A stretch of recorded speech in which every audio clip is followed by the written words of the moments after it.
to the Alzheimer's Association, 1 in 3 senior citizens will die from Alzheimer's disease, 2/3 of which will be women. The association also states that over 5 million individuals in America are living with this disease today. Millions of families are conflicted with this fatal disease that is the 6th leading cause of death in America.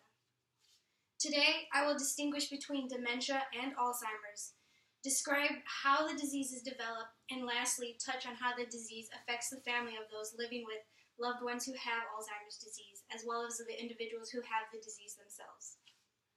Let us first discuss the difference between dementia and Alzheimer's. Dementia is the general form for loss of memory and other mental abilities severe enough to interfere with your daily living activities. Dementia is a chronic and gradual escalation of memory loss that precedes Alzheimer's disease. Conversely, Alzheimer's is the disease that develops from the set of symptoms. It is also the permanent and fatal form of a progressed dementia. It is important to understand that dementia is not the disease itself, but is ultimately the initiation for the illness. Understanding this point allows us to better grasp how the disease is formed and see how this affects the mind and body. The disease is caused by a buildup of plaques, proteins, and tangles surrounding your brain's neurons. The neurons are what allows the brain signals to transmit to one another, and the anomalous deposits cause the neurons to lose their ability to function properly and communicate with one another. So eventually these neurons die off. As the brain damage spreads, the hippocampus is affected. This is the part of your brain which is essential for memories. As you can see from the display, it contrasts a normal functioning brain with one inflicted with Alzheimer's disease. You can see the discoloration and how the brain tissue actually shrinks as the damage spreads. Lastly, I will discuss the effects that the disease has on the family members taking care of one afflicted with Alzheimer's disease, as well as how it affects the individual themselves.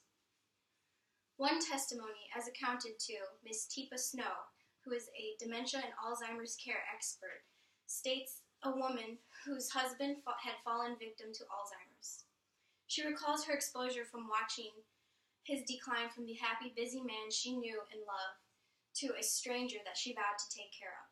She says, "We were married for 46 years, and one day he didn't remember who I was. He stopped talking to me, but I never stopped. Every day I told him I loved him, and then one day he was gone." Alzheimer's disease affects the family as well as the person who is afflicted with the disease. The family members have to adjust to this new family member, and oftentimes they lose their loved one before they are physically gone. Alzheimer's disease is gradual, and it is not reversible, and it severely impairs the mind of the one who has the illness. Those who have Alzheimer's are not oriented to time, place, or identity, and the disease eventually cripples them so that they are physically impaired and reliant on others to take care of them. Today, it was discussed the difference between Alzheimer's and dementia, how the disease is formed, and how much the disease affects those living with it. A disease that has no cure and no hope for reversal. As stated previously, there are over 5 million individuals suffering with Alzheimer's disease today. With no prospects for a cure and a growing population of elder individuals, the Alzheimer's Association predicts this number to grow substantially.